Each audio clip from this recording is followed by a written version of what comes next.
میں نے اپنے نفس کو بری نہیں بتلایا، بے شک نفس تو برائی کے لیے اکساتا ہے، مگر وہی برائی سے بچ سکے جس پر میرا رب رحم فرما دے۔ یقیناً میرا پروردگار بڑا مغفرت فرمانے والا اور بڑا مہربان ہے۔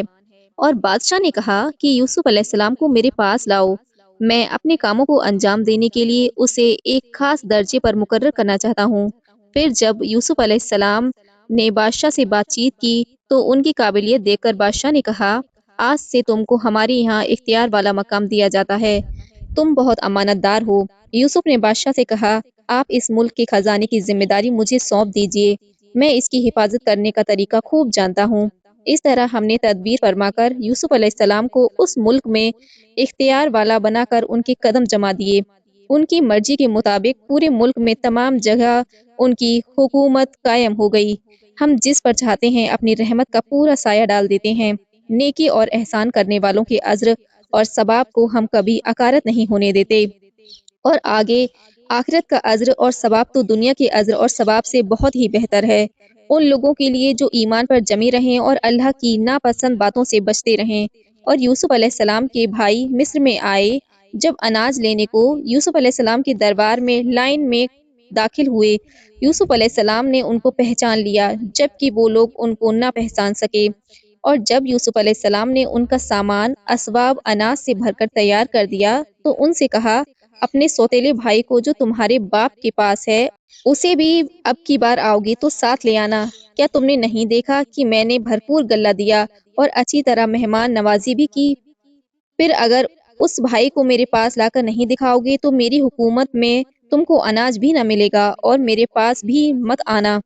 بھائی بولے، ہم ابا جان کو سمجھا کر بجھا کر اس بھائی کو لے آئیں گے اور یہ کام ہم کر کے رہیں گے۔ اور یوسف علیہ السلام نے اپنے کارکنوں کو حکم دیا کہ ان کی جمع کی ہوئی پونجی ان کے سامان میں واپس رکھ دو، یہ اس لیے کہ وہ اپنی رقم کو پہچان لیں، اور جب یہ بھائی اپنے گھر بار میں جا پہنچے تو پھر واپس یہاں آنے کو ان کا جی چاہے گا۔ جب یوسف علیہ السلام کے بھائی غلہ لے کر اپنے باپ کے پاس پہنچے تو بولے، ابا جان، ہم پر اناج ملنے کی پابندی لگ گئی ہے، اس لیے کہ آپ ہمارے بھائی کو اگلے سفر میں ہمارے ساتھ ضرور بھیجیے، جب ہم اناج لا سکیں گے، اور ضرور اپنے بھائی کی خوب اچھی طرح حفاظت کریں گے۔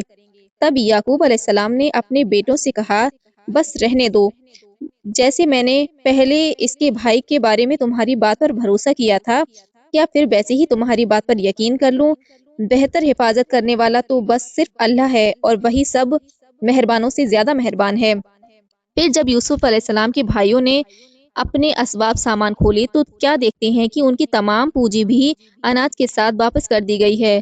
تب خوش ہو کر باپ سے بول پڑے کہ ابا جان، ہمیں اور کیا چاہیے، یہ دیکھیے اناج کے لیے مصر میں ہم نے جو رقم جمع کرائی تھی وہ بھی ہمیں واپس کر دی گئی، اب تو ہمیں اپنے گھر والوں کے لیے اناج لینے اور بھی جانا پڑے گا۔ ہم اپنے بھائی کی خوب اچھی طرح حفاظت اور دیکھ بھال کریں گے، یہ اناج تو تھوڑی مدت چلے گا، اپنے بھائی کو لے کر جا کر ہم ایک بھرتی اناج اور زیادہ لا سکیں گے۔ یعقوب علیہ السلام نے کہا، میں تو ہرگز اس کو تمہارے ساتھ نہیں بھیجوں گا، یہاں تک کہ تم اللہ کو گواہ بنا کر پکا وعدہ کرو کہ اسے تم ضرور واپس لاؤ گے۔ ہاں، اگر کہیں تم کو گھیر لیا جائے تو اور بات ہے۔ پھر جب سب بیٹوں نے قول و قرار کیا تو بولے کہ ہم نے جو بات کہی ہے اس پر اللہ کو وکیل بناتے ہیں، اور کہا کہ اے میرے بیٹو، سب کے سب ایک ہی دروازے سے شہر میں داخل نہ ہونا بلکہ الگ الگ دروازوں سے داخل ہونا۔ میری طاقت نہیں تم کو کسی چیز میں بھی اللہ کے کسی فیصلے سے بچا سکوں، حکم تو بس اسی اللہ کا چلتا ہے۔ اسی پر بھروسہ کیا، اور تمام بھروسہ کرنے والوں کو چاہیے کہ صرف اللہ پر ہی بھروسہ کریں۔ جس طرح ان کے باپ نے حکم دیا تھا بیٹے اسی طرح مصر میں داخل ہوئے۔ یعقوب کے بس کی بات نہ تھی کہ اللہ کے کسی فیصلے سے اپنے بیٹوں کو بچا سکتے، بلکہ ان کے جی میں ایک آرزو تھی اپنے بچوں کو کسی ممکن مصیبت سے بچانے کی، جو انہوں نے پوری کی۔ یقیناً یعقوب علیہ السلام ان لوگوں میں سے تھے جو ہمارے عطا کیے ہوئے خاص علم کے جاننے والے تھے، مگر بہت سے لوگ حقیقت سے واقف نہیں۔ اور جب یعقوب علیہ السلام کے بیٹے قافلہ بن کر یوسف کے سامنے ظاہر ہوئے تو یوسف نے بڑی خاطر کی اور چپکے سے اپنے سگے بھائی کو اپنے پاس تنہائی میں بلایا اور کہا، میں تمہارا سگا بھائی یوسف ہوں، یہ لوگ جو کچھ کرتے ہیں تم ان کی حرکتوں سے رنج نہ کرنا۔ یوسف نے جب وہ ان کا سامان اسباب اناج بھر کر تیار کر دیا تو پانی پینے کا شاہی پیمانہ اپنے سگے بھائیوں کے سامان میں رکھوا دیا۔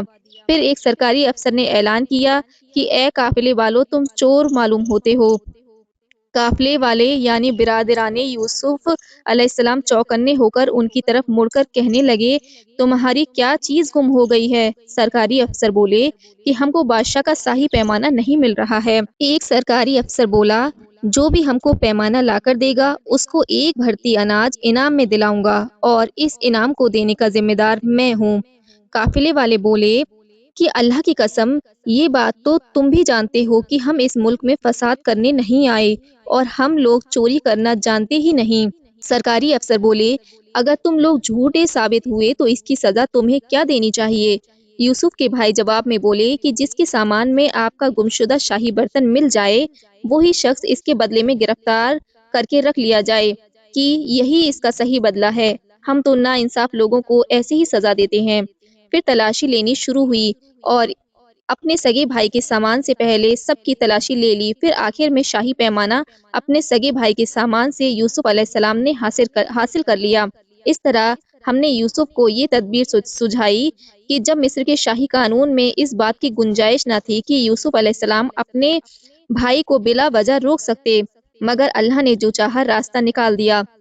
ہم جس کو چاہتے ہیں ترکیب کی سوجھ بوجھ دے کر درجات بلند فرماتے ہیں، اور مخلوق میں ہر علم والے کے اوپر ایک علم والا موجود ہوتا ہے۔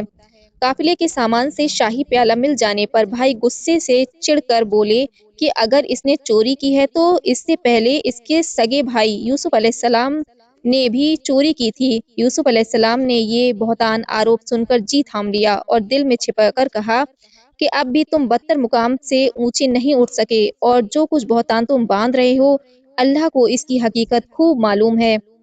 یوسف علیہ السلام کے بھائیوں نے عزیز مصر سے درخواست کی کہ حضور، اس لڑکے کا باپ بہت بوڑھا ضعیف ہے، آپ اس کی جگہ ہم میں سے جسے چاہیں گرفتار کر لیں۔ ہم تو دیکھتے ہیں کہ آپ نے ہم پر بہت احسان کیا ہے اور آپ بڑے نیک مزاج کے ہیں۔ یوسف علیہ السلام نے کہا، اللہ پناہ میں رکھے، ہم نے جس کے پاس اپنی چیز پائی ہے اس کے سوا کسی اور کو گرفتار نہیں کریں گے۔ اگر ہم ایسا کرنے لگے تو ہماری گنتی بھی ظالموں میں ہوگی۔ پھر جب یہ لوگ عزیز مصر سے رحم کی درخواست میں ناکام ہو کر مایوس ہو گئے تو الگ جمع ہو کر سب بھائی آپس میں مشورہ کرنے لگے۔ تب ان میں سے بڑے نے کہا کہ کیا تم کو یاد نہیں کہ تمہارے باپ نے تم سے اللہ کے نام کی گواہی لے کر اقرار لیا تھا کہ تم اپنے چھوٹے بھائی کی حفاظت سے صحیح سلامت واپس لے آؤ گے؟ اور اس سے پہلے یوسف علیہ السلام کے بارے میں تم جو حرکت کر چکے ہیں وہ بھی ہم سب کو یاد ہے۔ بس اب تو میں اس ملک سے ہٹوں گا نہیں جب تک ابا جان کی طرف سے آنے کی مجھے اجازت نہ مل جائے، یا پھر اللہ میرے بارے میں کوئی فیصلہ نہ فرما دے کہ مجھے کیا کرنا چاہیے، اور سب سے بہتر فیصلہ فرمانے والا صرف وہی ہے۔ بڑے نے یہ بھی کہا کہ میرا جو یہ مشورہ ہے کہ تم لوگ ابا جان کے پاس واپس جاؤ اور ان سے عرض کرو کہ ابا جان، حضور آپ کے بیٹے نے چوری کی ہے۔ اب تو ہم کیا کر سکتے تھے؟ ہم نے تو صرف اس بات کی گواہی دی تھی جو بات ہماری نگاہ کے سامنے تھی، اور ہم نے بھائی کی حفاظت کا قول و قرار آپ سے کیا تھا۔ حالات اس کے خلاف پڑ گئے اور ہم اندیکھے معاملے کے ذمہ دار تو نہیں بن سکتے۔ ہماری بات کی سچائی جاننے کے لیے آپ ان بستی والوں سے پوچھ لیجئے جہاں ہم تھے، اور ان قافلے والوں سے بھی پوچھ لیجئے جن کے ساتھ ہی ساتھ ہم آئے ہیں، اور ہم اپنی بات میں سچے ہیں۔ بیٹوں کا یہ سارا بیان سن کر یعقوب علیہ السلام بولے کہ یہ بات تم نے اپنے دل سے بنا کر اپنا کام بنایا ہے۔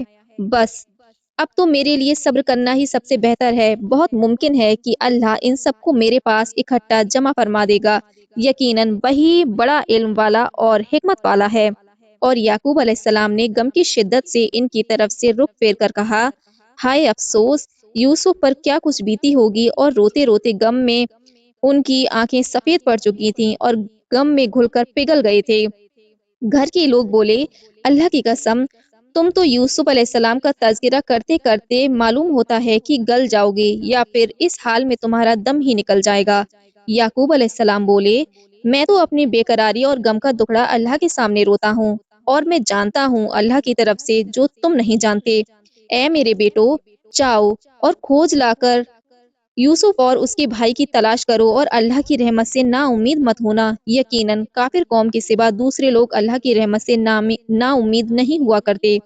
جب یہ لوگ مصر میں داخل ہوئے تو یوسف کے دربار میں عرضی پیش کی، اے عزیز مصر، ہم سے اور ہمارے گھر والوں سے بھوک کی مصیبت کسی طرح نہیں ٹلتی، اور بہت تھوڑی سی پونجی جو کسی کام کی نہیں ہم اپنے ساتھ لائے ہیں۔ آپ مہربانی فرما کر ہم کو پورا اناج دے دیجئے اور ہم پر خیرات کیجئے، بے شک اللہ خیرات دینے والوں کو بہت اچھا بدلہ عطا فرماتا ہے۔ یوسف علیہ السلام بولے، جب تم نادان تھے اس وقت یوسف اور اس کے بھائی کے ساتھ جو کچھ تم نے کیا تھا، کیا وہ تم کو اب بھی یاد ہے؟ بھائی حیرت سے کہنے لگے، کیا تم سچ مچ ہی یوسف ہو؟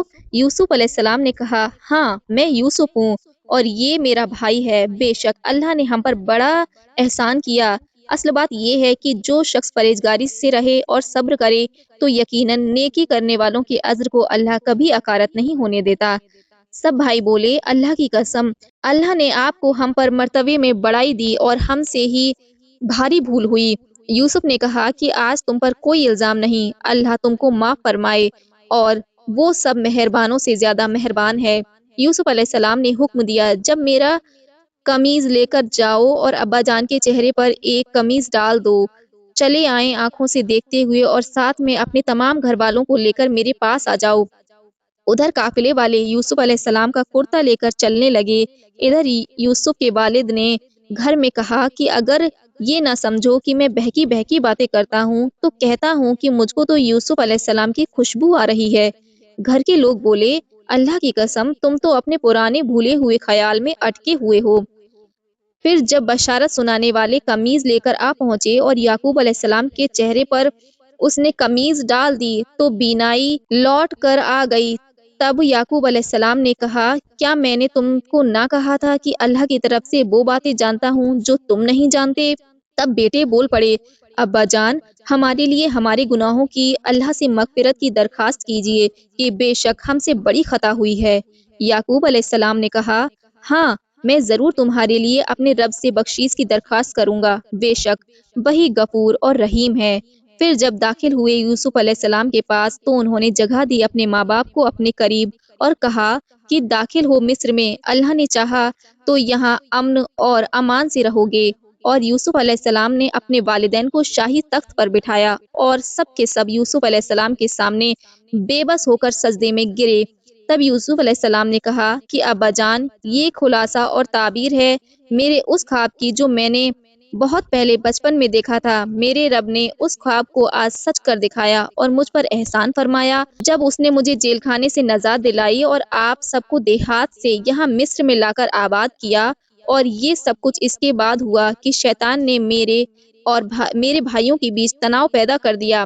بے شک میرا رب جس کے لیے چاہتا ہے بڑی باریک اور بھلائی کی تدبیر فرماتا ہے، بے شک وہی اور صرف وہی خوب جاننے والا اور حکمت والا ہے۔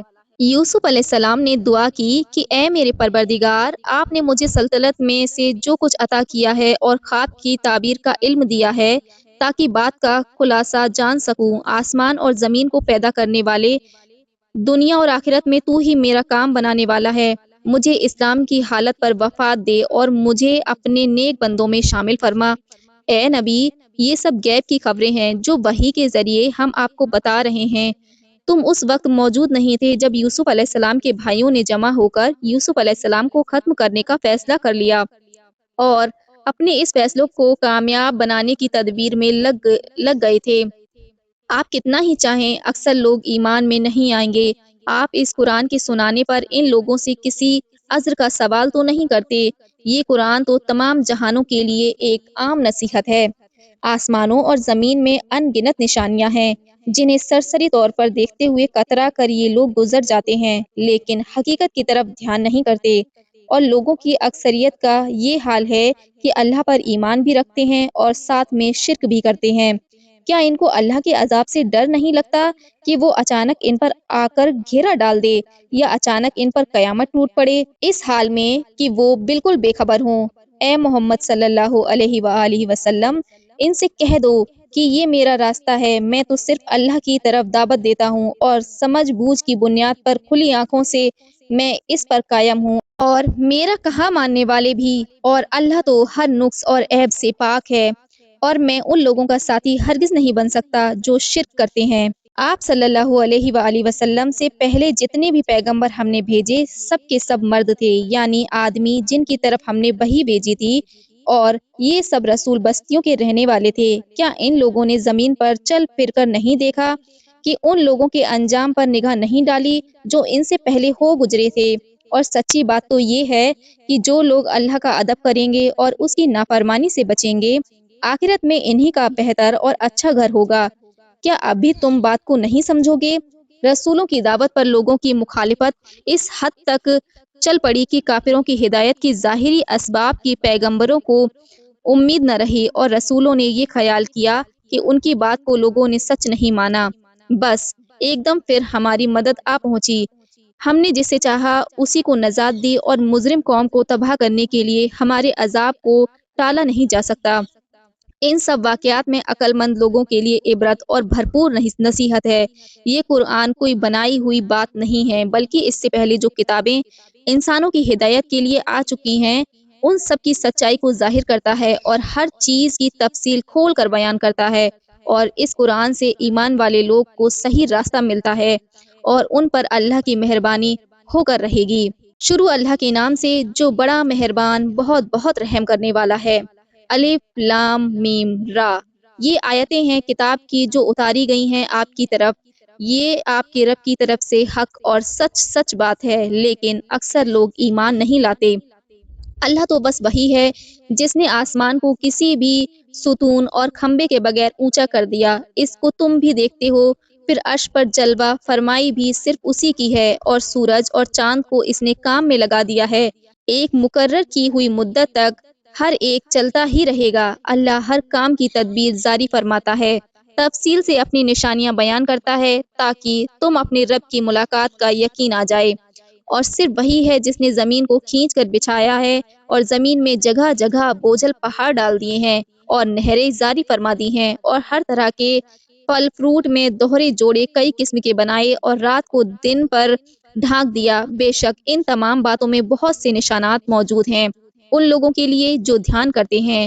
اور زمین میں طرح طرح کے علاقے ہیں جو ایک دوسرے سے ملے جلے ہیں، پھر بھی خاصیت میں الگ الگ، آگ باغیچے، انگور اور کھیتیاں ہر طرح کی، اور کھجور کے درخت کوئی ایک جڑ پر ہوتا ہے اور کبھی ایک جڑ میں بہت سے تنے پھوٹتے ہیں، سب کو ایک ہی قسم کا پانی دیا جاتا ہے، تب بھی لذت اور ذائقے میں ہم ایک دوسرے پر فضیلت عطا فرماتے ہیں۔ عقل والے لوگوں کے لیے اس میں بہت سی نشانیاں ہیں، اور اللہ کی قدرت دیکھ کر اگر آپ کو تعجب ہو تو ان کی اس بات پر بھی تعجب ہے جب انہوں نے یہ کہا کہ جب ہم مر کر مٹی سے جائیں گے تب کیا پھر نئی پیدائش میں لائے جائیں گے؟ بس ایسے ہی لوگ اپنے رب کے انکاری ہیں، اور ان کی گردنوں میں لعنت کے پھندے ڈالے جائیں گے، اور یہی لوگ جہنمی ہیں، ان کو آگ میں ہمیشہ رہنا ہے۔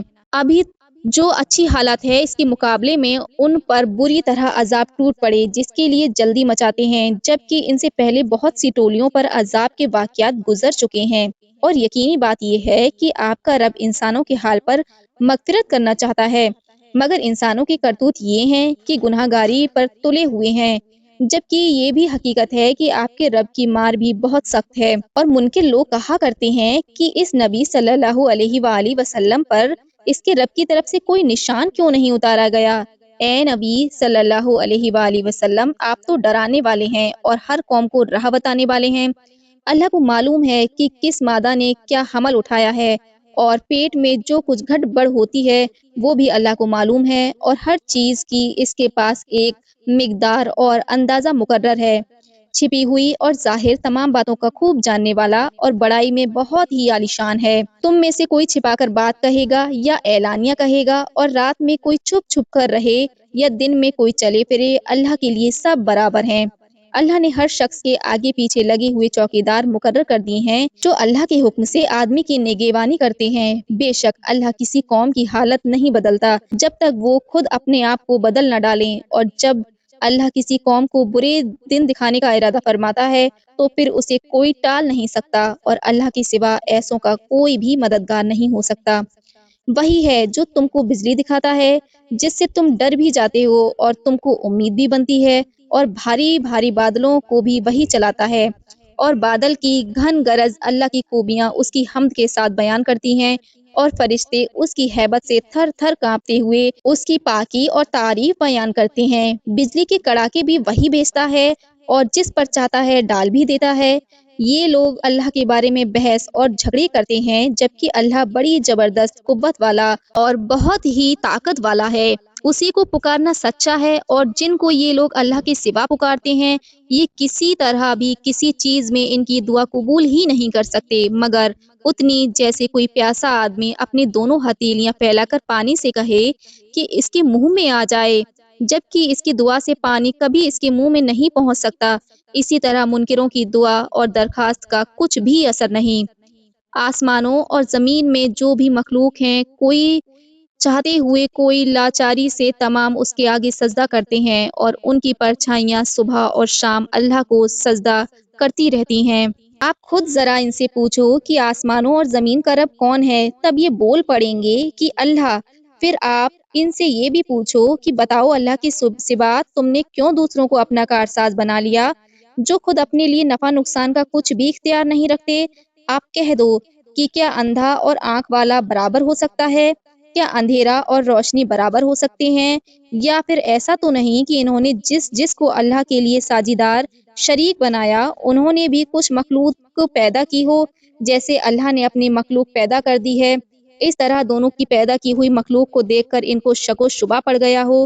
آپ کہہ دو کہ ہر چیز کا بنانے والا تو صرف اور فقط اللہ ہے، اور اسی اکیلے نے اپنی ساری مخلوق کو جکڑ رکھا ہے۔ آسمان سے پانی اسی نے برسایا، پھر ندی نالے اپنی گنجائش کے مطابق بہہ نکلے، اور پانی کے ریلے نے ابھرے ہوئے جھاگ کو اوپر اٹھا لیا، اور آگ میں تپ کر زیور بناتے وقت یا کام کی دوسری کوئی دھاتو کو بھٹی میں پگھلایا جاتا ہے، اس میں بھی ایسا ہی جھاگ اٹھ کر اوپر آ جاتا ہے۔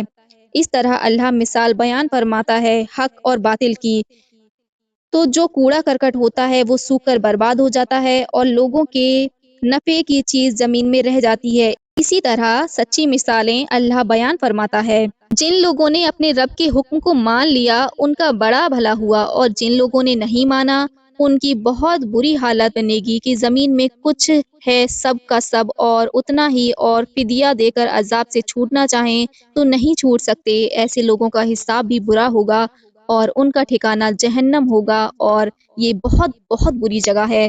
بھلا ایک آدمی جو جانتا ہے کہ اس کتاب کو جو آپ پر نازل فرمائی گئی آپ کے رب کی طرف سے جو حق ہے، اس آدمی کی طرح ہو جائے گا جو اندھا ہے۔ اس حق کو سمجھتے وہی ہیں جن کو عقل ہے۔ سمجھدار لوگ وہی ہیں جو اللہ کے ساتھ کیے ہوئے اپنے وعدے کو پورا کرتے ہیں، اور اللہ سے کیے ہوئے اپنے قرار کو نہیں توڑتے، اور وہ لوگ جوڑے رکھتے ہیں اس تعلق کو جو اللہ نے ملا کر رکھنے کا حکم دیا ہے، اور اپنے رب سے ڈرتے رہتے ہیں، اور بری طرح حساب لیے جانے کا خوف رکھتے ہیں، اور جو اپنے رب کی رضامندی حاصل کرنے کے لیے صبر سے جمے رہیں اور نماز کو قائم رکھا، اور ہم نے جو کچھ بھی ان کو عطا فرمایا تھا اس میں سے کھلے اور چھپے ہم کو راضی کرنے کے لیے خرچ بھی کیا، اور کسی نے ان سے برا سلوک کیا تو اسے بھلائی سے ٹال دیا۔ آخرت کا گھر ایسے ہی لوگوں کے لیے ہوگا۔ آخرت کے گھر میں ان کے لیے ہمیشہ رہنے کے باغات ہیں جن میں یہ داخل ہوں گے، ساتھ میں ان کے باپ دادا میں سے اور ان کے جوڑوں کو اور ان کی اولاد کو بھی جو نیک رہے ہوں، اور جنت کے ہر دروازے پر فرشتے ان کے استقبال کو آئیں گے۔ فرشتے ان کو کہیں گے تم پر سلامتی ہو، تم نے اپنے جی کو تھام لیا اور بہت اچھا صبر کیا، اس کے بدلے میں آج تم کو آخرت میں بڑی نعمتوں سے بھرپور گھر مل گیا۔ اور جو لوگ اللہ کے ساتھ پکا قول و قرار کرنے کے بعد توڑ ڈالتے ہیں، اور اللہ نے جس کو جوڑنے کا حکم دیا اسے یہ لوگ کاٹ ڈالتے ہیں، اور زمین میں ان کی وجہ سے فساد ہوتا ہے، ایسے لوگوں پر اللہ کی لعنت اور پھٹکار ہے، اور ان کا آخرت میں بہت ہی برا گھر ہوگا۔ اللہ جسے چاہتا ہے کھول کر رزق عطا فرماتا ہے، اور جسے چاہتا ہے ناپ تول کر دیتا ہے، اور یہ لوگ دنیا کی زندگی میں مگن ہیں، جبکہ آخرت کے مقابلے میں دنیا کی زندگی کا سامان تھوڑی دیر کے استعمال کے لیے ہے۔ اور انکاری لوگ کہتے ہیں اس کے رب کی طرف سے اس پر کوئی نشان کیوں نہیں اتارا گیا؟ اے نبی صلی اللہ علیہ وآلہ وسلم، آپ فرما دو کہ اللہ جس کو چاہے بے راہ کر دے اور اپنی طرف آنے کا راستہ وہ اسی کو دکھائے گا جو اللہ کی طرف واپس ہونے کا یقین رکھتا ہے۔ ایمان میں پکے وہ لوگ ہوا کرتے ہیں جن کے دل اللہ کی ذکر سے چین اور تسلی پاتے ہیں، اور آگاہ ہو جاؤ کہ اللہ کی ذکر سے ہی دلوں کو اطمینان ہوتا ہے۔ اور جو لوگ ایمان لائے اور نیک عمل کرنے میں لگے ان کو بہت بہت خوشی ہوگی اور ان کو بہت اچھا ٹھکانہ ملے گا۔ اسی طرح ہم نے آپ کو اس امت میں رسول بنا کر بھیجا ہے، اس کے پہلے بہت سی امتیں گزر چکی ہیں تاکہ آپ ان کو پڑھ کر سنا دیں جو ہم نے آپ کی طرف وحی کے ذریعے بھیجا ہے، جبکہ ان کا حال یہ ہے کہ مہربان مالک کے انکاری بنے ہوئے ہیں۔ ان سے کہہ دو کہ وہ اللہ میرا پروردگار ہے، اس کے سوا عبادت کے لائق اور کون ہو سکتا ہے، اسی پر میں نے بھروسہ کیا ہے اور اسی کی طرف مجھے لوٹ کر جانا ہے۔ اور اگر اس قرآن میں یہ تاثیر اللہ چاہتا تو اپنے حکم سے رکھ دیتا کہ اس سے پہاڑوں کو اپنی جگہ سے ہٹا دیا جاتا یا زمین کے ٹکڑے بھی کیے جا سکتے تھے، یعنی زمین پھٹ پڑتی اور مردوں سے بات بھی کرا دی جاتی۔ یہ سب کام اللہ کے حکم سے ہو سکتے ہیں۔ تو اب ایمان والوں کو خاطر جمع رکھنی چاہیے کہ اگر اللہ چاہتا تو تمام انسانوں کو راہ ہدایت پر چلا کر بتا دیتا۔ یہ منکر اپنی بات پر اڑے رہیں گے، ان پر ان کے کرتوت کے سوا آفت ٹوٹتی رہے گی اور لڑکھڑاتے رہیں گے۔ یہ ان کے گھروں کے آس پاس عذاب منڈراتا رہے گا یہاں تک کہ اللہ کا وعدہ آ پہنچے گا، تب کہیں جا کر ان کی ضد ٹوٹے گی اور اللہ کا وعدہ کبھی خلاف نہیں ہوگا۔ اے نبی صلی اللہ علیہ وآلہ وسلم، آپ سے پہلے بھی بہت سے رسولوں کی بات ہنسی میں اڑانے کی کافروں نے بہت کوشش کی تھی، تو ہم نے ایسے انکاری لوگوں کو پہلے تو ڈھیل دی پھر پکڑ لیا، تب انہیں معلوم ہوا کہ ہمارا عذاب کیسا رہا۔ کیا ایسا نہیں کہ اللہ ہر کسی کے سر پر اس کی نگرانی کے لیے ہر وقت قائم ہے؟ پھر بھی یہ لوگ اللہ کے شریک بتاتے ہیں۔ اب ان سے کہہ دیجئے کہ ذرا ان شریکوں کے نام پتے تو بتلا دو، تو کیا اللہ کو کوئی ایسی خبر دو گے جو اس زمین بھر میں کہیں معلوم نہ تھی، یا بے سمجھے یوں ہی سرسری باتیں کرتے ہو؟ بلکہ ان کافروں کو ان کا مکر اور فریب اچھا معلوم ہوتا ہے، اسی لیے حق راستے پر چلنے سے رکے ہوئے ہیں، اور حقیقت یہ ہے کہ اللہ جس کو راستے سے ہٹا دے اسے پھر کوئی راہ بتا ہی نہیں سکتا۔ ایسے لوگوں کو دنیا کی زندگی میں بھی عذاب ہے اور آخرت کا عذاب تو بہت خوفناک ہے، اور اللہ کے مقابلے میں وہاں کوئی بچا نہیں سکے گا۔ اللہ کا ادب رکھنے والوں سے جس جنت کا وعدہ کیا گیا ہے اس کے نیچے نہریں جاری ہیں، اس کا پھل، میوہ اور سایہ سب کچھ ہمیشہ رہے گا۔ یہ انجام ہے ان لوگوں کا جو اللہ کا لحاظ رکھتے تھے۔ رہے منکر لوگ تو ان کا انجام آگ ہی آگ ہے، اور جن لوگوں کو ہم نے کتاب دی ہے وہ بہت خوش ہوتے ہیں اس کتاب کو سن کر جو آپ کی طرف اتاری گئی، اور بہت سے فرقے اس کی کچھ خوبیوں سے انکاری ہیں۔ آپ ان سے کہہ دو کہ مجھے تو بس یہی حکم ملا ہے کہ میں صرف ایک اللہ کی عبادت کرتا رہوں اور اس کے ساتھ کسی کو بھی شریک نہ مانوں، اسی کی طرف میں دعوت دے کر بلاتا ہوں اور اسی کی طرف مجھے لوٹ کر واپس بھی جانا ہے۔ اور بڑی شان سے اتارا ہم نے اپنا یہ حکم عربی زبان میں، اور قرآن کا علم تمہارے پاس آ جانے کے بعد اگر تم نے ان کی بات نہ مانی تو تمہارے لیے اللہ کے مقابلے میں کوئی ولی، حمایتی اور بچانے والا ہرگز نہیں مل سکتا۔ اور اے نبی صلی اللہ علیہ وآلہ وسلم، آپ سے پہلے بھی بہت سے رسولوں کو اپنا پیغام انسانوں تک پہنچانے کے لیے بھیجے تھے، اور ان کو بیوی بچے بھی عطا کیے۔ اللہ کے حکم کے بغیر کوئی نشانی لا کر دکھا دینا کسی رسول کے بس کی بات نہیں۔ ہر زمانے اور وقت کا لحاظ کر کے ہم نے کتاب میں مناسب حکم بھیج دیا۔ اللہ جسے چاہتا ہے مٹا دیتا ہے اور جسے چاہتا ہے باقی رکھتا ہے۔ جڑ بنیاد کے لحاظ سے اصل کتاب اسی کے پاس ہے۔ ہم نے جو وعدہ ان سے کیا ہے اس کا کچھ حصہ آپ کو دکھا دیں یا آپ کو وفات دے دیں، آپ کا کام پیغام پہنچا دینا ہے اور ان سے حساب لینا ہمارا کام ہے۔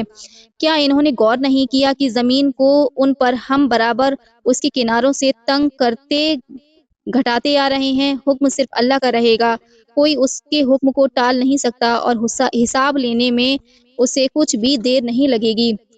ان سے پہلے بھی بہت سے لوگ اپنی ہانکتے رہے اور ان کے تمام چکر اللہ کے مقابلے میں تھے، لیکن ان کی تمام تدبیر کا توڑ اللہ کی تدبیر نے کر دیا۔ ہر جاندار جو کچھ حرکت کرتا ہے سب کچھ اللہ کے علم میں ہے، اور انکاریوں کو بہت جلد معلوم ہو جائے گا کہ آخرت میں کس کا گھر بن گیا اور کس کا بگڑ گیا۔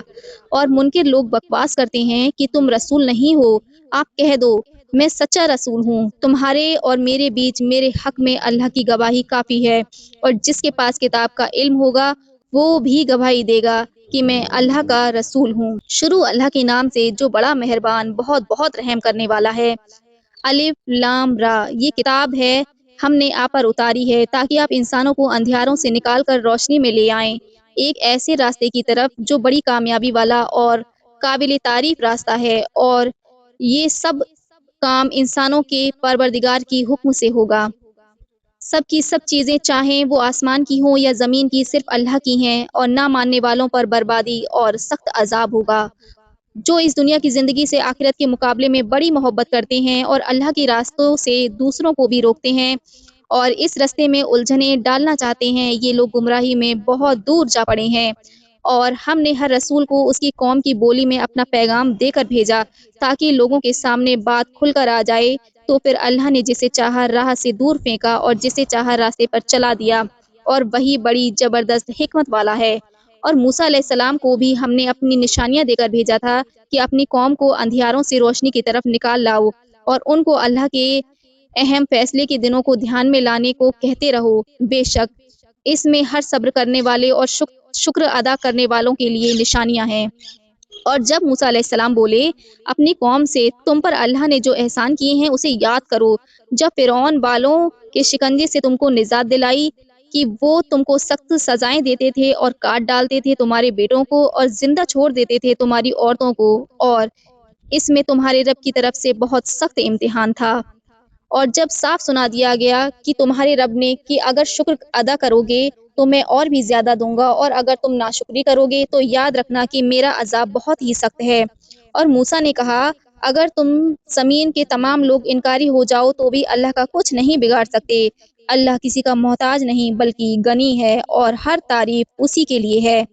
کیا تم کو ان لوگوں کے احوال نہیں پہنچے جو تم سے پہلے گزر چکے ہیں، نوح علیہ السلام کی قوم اور عاد والے اور سمود کے لوگ، اور وہ بہت سی جماعتیں اور جتھے جو ان کے بعد پیدا ہوئے اور ایسے مر کھپ کر گمنام ہو گئے کہ اب اللہ کے سوا ان کو کوئی بھی نہیں جانتا۔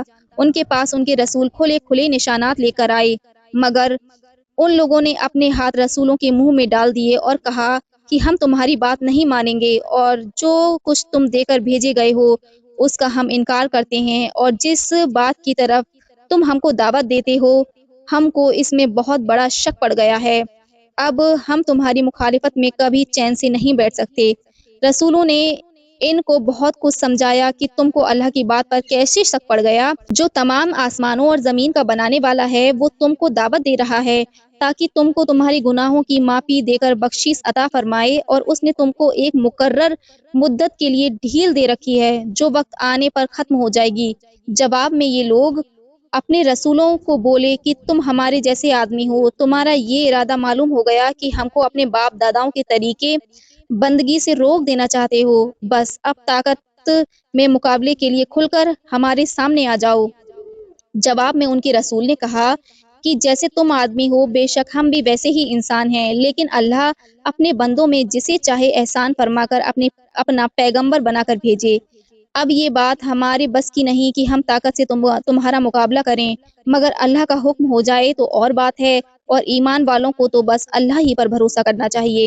اور ہم اللہ پر بھروسہ کیوں نہ کریں کہ جب کہ اس راستے پر ہم کو اسی نے چلایا ہے، اور تم جو کچھ بھی ہم کو ستاؤ گے اور اس پر ہم صبر ہی کریں گے، اور جسے بھروسہ کرنا ہو اللہ پر ہی اپنا بھروسہ رکھے۔ جواب میں انکاری لوگوں نے اپنے رسولوں کو یہ دھمکی دی کہ ہم تم کو اپنے ملک سے نکال باہر کریں گے یا تم کو ہماری ملت میں پھر واپس آنا ہوگا۔ تب رسولوں کو ان کے رب نے وحی بھیجی کہ ہم ان ظالموں کو اب ضرور ہلاک کریں گے، اور ان کے بعد ہم اس علاقے میں تم کو آباد کریں گے۔ یہ وعدہ ہر اس شخص کے لیے ہے جو میرے سامنے کھڑے ہونے سے اور میرے عذاب سے ڈر گیا۔ اپنی اپنی کامیابی اور فتح سب نے چاہی، مگر آخر میں نامراد و ناکام ہو گیا ہر وہ شخص جو جبر کرنے والا اور ضدی تھا۔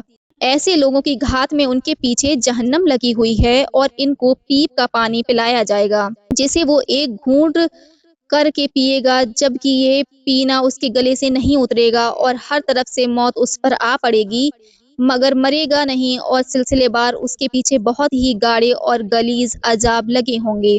جنہوں نے اپنے رب کا انکار کیا، ان کی مثال ایسی ہے کہ ان کے اعمال راکھ کا ڈھیر بن گئے ہوں اور ایک سخت دن کی تیز آندھی نے اس راکھ کو اڑا دیا۔ جو کچھ انہوں نے کمایا تھا وہ کچھ بھی ان کے ساتھ نہیں لگا۔ یہ بڑی دور کی الجھن ہے جس میں ان کو بھٹکتے پھرنا ہے۔ کیا تم نے نہیں دیکھا کہ اللہ نے آسمانوں اور زمین کو کیسے ٹھیک ٹھاک طور پر بنایا ہے؟ اگر وہ چاہے تو تم سب کو یہاں سے نکال دے اور یہاں رہنے بسنے کے لیے نئی مخلوق لے آئے، اور ایسا کر دینا اللہ کے لیے کچھ مشکل کام نہیں۔ اور یہ لوگ اللہ کے سامنے ایک دن اکٹھا کیے جائیں گے، اس حال میں کہ سب بے نقاب ہوں گے اور سب کی کلئی کھل جائے گی۔ تب کمزور اور دبا کر رکھے ہوئے لوگ بڑے لوگوں سے کہیں گے کہ ہم تو تمہارے تابعدار تھے، تو کیا آج تم اللہ کے عذاب سے ہمارا کچھ بھی بچاؤ کر سکتے ہو؟ تب جواب میں وہ بولیں گے کہ اللہ ہم کو ہدایت دیتا تو ہم تم کو سیدھی راہ بتا سکتے، مگر آج تو ہم تم سب برابر ہیں، چاہے صبر کریں یا چیخے چلائیں، اب ہمارے لیے یہاں سے بھاگنے کی کوئی جگہ نہیں۔ اور جب فیصلہ چکا دیا جائے گا تو شیطان بولے گا کہ بے شک اللہ نے جو تم سے وعدہ کیا تھا وہ سچا وعدہ تھا، اور میں نے جو وعدے کیے تھے وہ سب جھوٹے تھے۔ میرا تم پر کوئی زور تو چلتا نہیں تھا اور تم پر میری کچھ حکومت تو نہیں تھی، بس اتنی بات رہی کہ میں نے تم کو بلایا، دعوت دی اور تم نے اسے قبول کر لیا۔ اب مجھ پر لعنت ملامت نہ کرو، بلکہ اپنے آپ پر لعنت برساتے رہو۔ تمہاری فریاد پر میں اب تمہاری کچھ مدد نہیں کر سکتا، اور میری فریاد پر تم بھی میرے مددگار نہیں ہو۔ اب ہائے باویلا مچانے سے کیا فائدہ؟ اس کے پہلے مجھے تم نے جو شریک بنا لیا تھا میں اس کا بھی انکار کرتا ہوں۔ یقیناً ظالموں کے لیے بڑا دردناک عذاب ہے۔ اور جو لوگ ایمان لائے اور نیک عمل کیے وہ ایسی سدا بہار جنتوں میں داخل کیے جائیں گے جن کے نیچے نہریں بہہ رہی ہیں، جہاں وہ ہمیشہ ہمیشہ رہا کریں گے۔ یہ سب ان کے رب کے حکم سے ہوگا، اور آپس میں ملاقات کی دعا میں یہ لوگ سلام سلام کہہ کر ایک دوسرے کا استقبال کرتے ہوں گے۔ کیا تم نے غور نہیں کیا کہ اللہ نے کلمے کی کیسی شاندار مثال بیان فرمائی؟ جیسے کوئی پاکیزہ درخت ہو جس کی جڑیں بہت ہی مضبوط ہوں اور اس کی ڈالیاں آسمان تک پھیلی ہوں، جو اپنے رب کے حکم سے ہر موسم میں پھل دیتا ہے۔ لوگوں کے لیے اللہ یہ مثال بیان فرماتا ہے تاکہ وہ نصیحت حاصل کریں۔ اور ناپاک بات یعنی خبیث قول کی مثال ایسی ہے جیسے کوئی بدذات درخت جس کی جڑیں زمین میں اکھڑی اکھڑی رہتی ہوں اور اسے کہیں قرار نہ ہو۔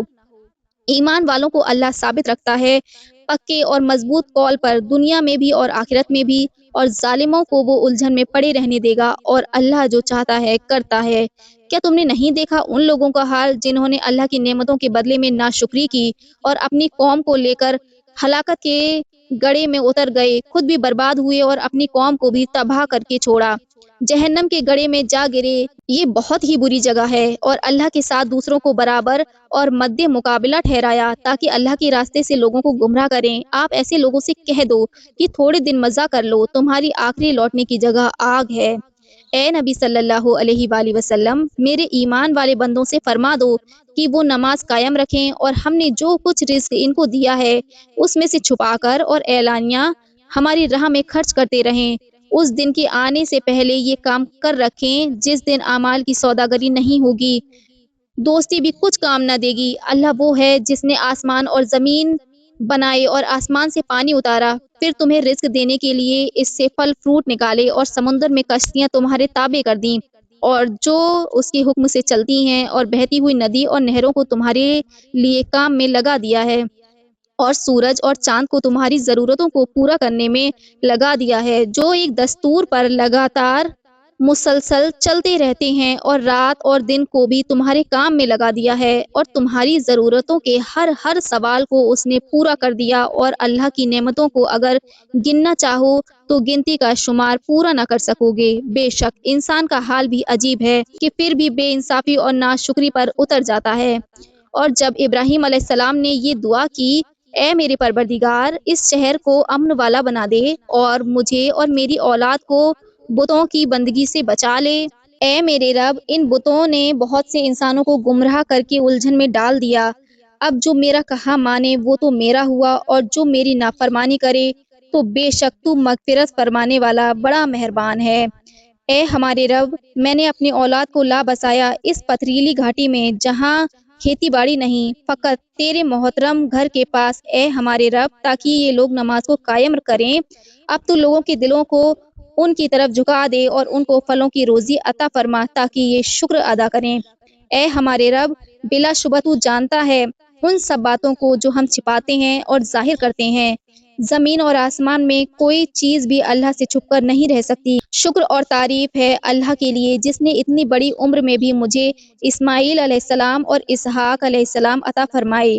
بے شک میرا رب دعا اور پکار کا سننے والا ہے۔ اے میرے پروردگار، مجھے اور میری اولاد کو نماز قائم رکھنے والا بنا دے۔ اے ہمارے رب، میری دعا قبول فرما۔ اے ہمارے پروردگار، جس دن حساب قائم ہو میری مغفرت فرما اور میرے ماں باپ کی اور ایمان والوں کی مغفرت فرما، اور ان ظالموں کی کرتوت سے اللہ کو بے خبر مت سمجھنا۔ اس نے تو صرف ان کو ڈھیل دے رکھی ہے اس دن کے آنے تک جب تک کہ آنکھیں پھٹی رہ جائیں گی اور نگاہیں الٹ پلٹ ہو جائیں گی۔